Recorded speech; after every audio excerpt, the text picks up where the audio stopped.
Voilà, c'est vrai. Là, l'idée au sens où on l'emploie, qui n'est plus... il ne s'agit plus de Platon. L'idée au sens où on l'emploie, ça traverse toutes les activités créatrices. Créer, c'est avoir une idée. Puis c'est très difficile d'avoir une idée. Il y a des gens qui vivent et qui ne sont pas du tout méprisables pour ça. Ils vivent toute leur vie sans avoir eu une idée. Avoir une idée, c'est dans tous les domaines. D'ailleurs, je ne vois pas de domaine où il n'y a pas lieu d'avoir des idées. Mais c'est rare, c'est quand même une fête, avoir une idée. Ça n'arrive pas tous les jours. Sous quelle forme se présente l'idée dans tel cas? Là, en philosophie, au moins, on vient de le voir, ça. L'idée en philosophie se présente sous forme de concept et il y a création de concepts. Il n'y a pas découverte de concepts. On ne découvre pas des concepts, on les crée. Il y a autant de création dans une philosophie que dans un tableau, que dans une œuvre musicale. Bon. Il y a des concepts. Il y a les concepts qui sont vraiment l'invention de la philosophie. Et puis il y a ce qu'on pourrait appeler les percepts. Ça, c'est le domaine de l'art, les percepts. Les percepts, alors qu'est-ce que c'est les percepts? Je crois qu'un artiste, c'est quelqu'un qui crée des percepts. Alors pourquoi employer un mot bizarre, percept, plutôt que perception? Ben justement, c'est que les percepts, ce n'est pas des perceptions. Je dirais pour poser, qu'est-ce qu'il veut un homme de lettres, un écrivain, un romancier? Ben, je crois qu'il veut arriver à construire des ensembles de perceptions, de sensations qui survivent à ceux qui les éprouvent. Et que c'est ça un percept. Mais un peintre donne consistance à des percepts. Il arrache aux perceptions des percepts. Et puis il y aurait une troisième sorte de choses, moi je crois, très au lien entre toutes. C'est ce qu'il faudrait appeler les affects. Donc bien sûr, il n'y a pas de percepts sans affect, tout ça. Bon. Pour moi, les affects, c'est des devenirs. C'est des devenirs qui débordent celui qui passe par eux,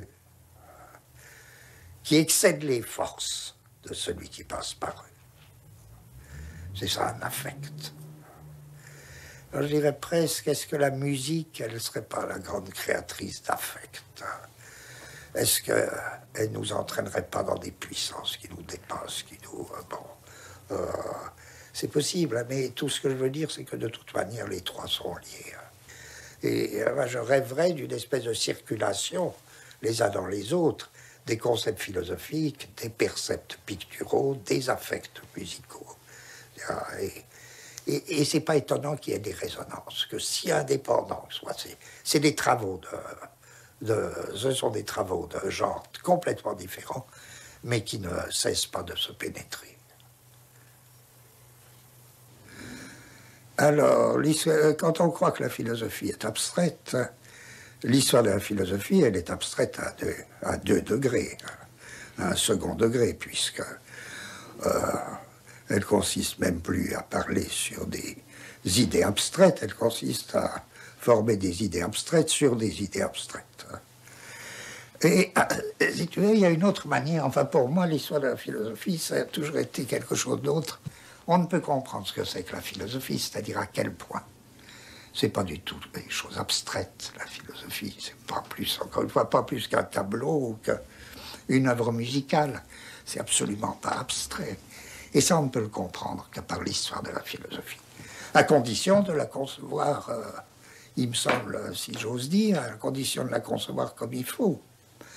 Parce que qu'est-ce que c'est, voilà. Il y a une chose qui me semble certaine, c'est qu'un philosophe, c'est pas quelqu'un qui contemple, et c'est même pas quelqu'un qui réfléchit. Un philosophe, c'est quelqu'un qui crée. Simplement, il crée un genre de choses, tout à fait spécial. Il crée des concepts.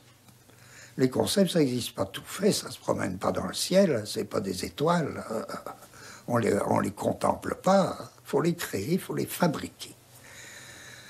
Alors il y aurait 1000 questions, déjà à ce moment-là, on est déjà comme perdu, parce qu'il y a tellement de questions qui se posent. À quoi ça sert? Pourquoi créer des concepts? Qu'est-ce que c'est que ça, un concept? Mais on laisse tomber. Hein? Pour le moment, on laisse tomber. Je dis, prenons un exemple, par exemple. Si j'écris un livre sur Platon,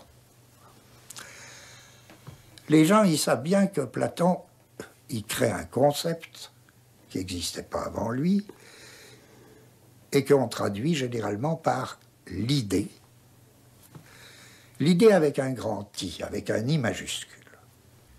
Je crois que ce qu'il appelle idée, c'est une chose qui ne serait pas autre chose, c'est-à-dire qui ne serait que ce qu'elle est. Alors là aussi, ça semble abstrait, je le disais tout à l'heure, il ne faut pas être abstrait, une chose qui n'est que ce qu'elle est, c'est abstrait. Mais non, non, non. Prenons un cas qui n'est pas dans Platon. Une mère, hein, une maman, c'est une mère, mais elle n'est pas que mère.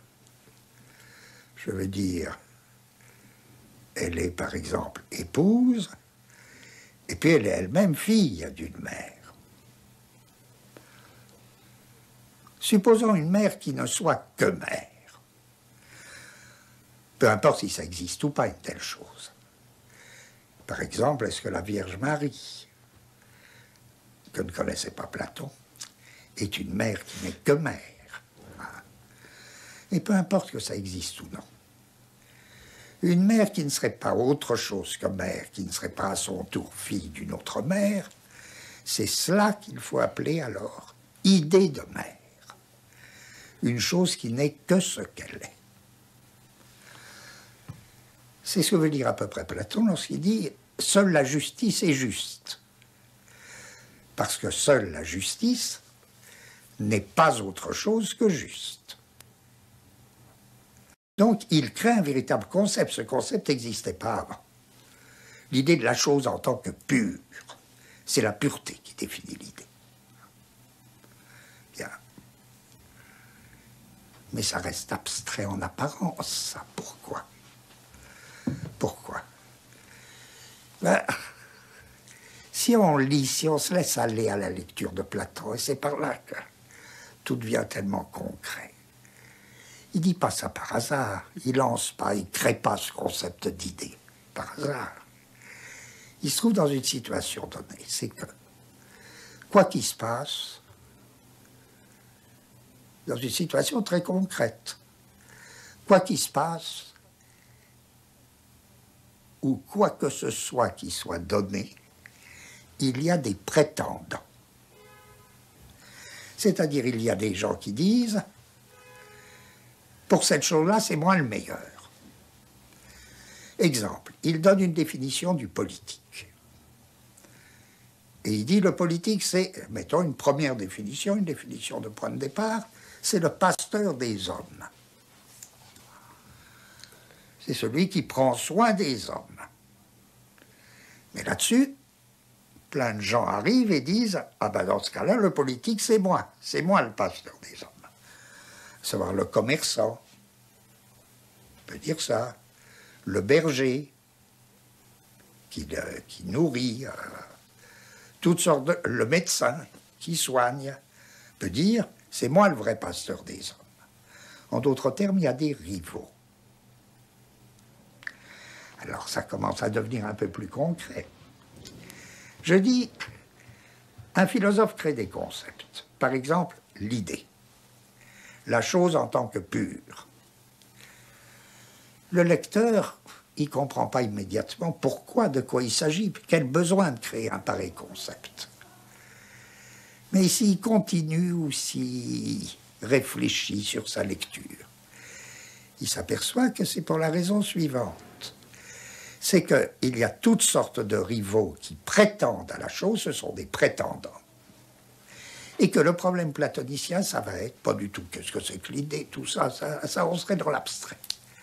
C'est comment sélectionner les prétendants, comment découvrir parmi des prétendants lequel est le bon. Et c'est l'idée, c'est-à-dire la chose à l'état pur, qui permettra cette sélection, qui sélectionnera celui qui s'en approche le plus.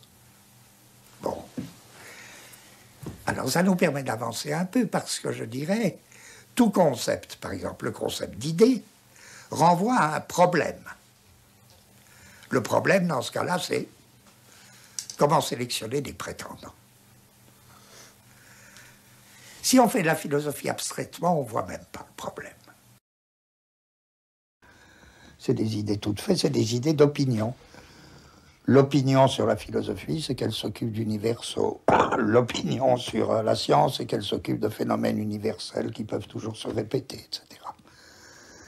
Mais même si tu prends une formule comme tous les corps tombent, ce qui est important, c'est pas que tous les corps tombent. Ce qui est important, c'est la chute et les singularités de la chute. Que les singularités scientifiques, par exemple des singularités mathématiques dans les fonctions, ou des singularités physiques, ou des singularités chimiques, points de congélation, etc., soient reproductibles. Bon, d'accord, et puis après, c'est des phénomènes secondaires, c'est des processus d'universalisation. Mais ce dont s'occupe la science, ce n'est pas des universaux, c'est des singularités. Point de congélation, quand est-ce qu'un corps change d'état, passe de l'état liquide à l'état solide, etc., etc. La philosophie ne s'occupe pas de l'un, de l'être, tout ça c'est des bêtises. Elle s'occupe de singularité aussi. Elle s'occupe... il faudrait presque dire, bon, bah, qu'est-ce que c'est? En fait, on se trouve toujours dans des multiplicités. Des multiplicités, c'est des ensembles de singularités.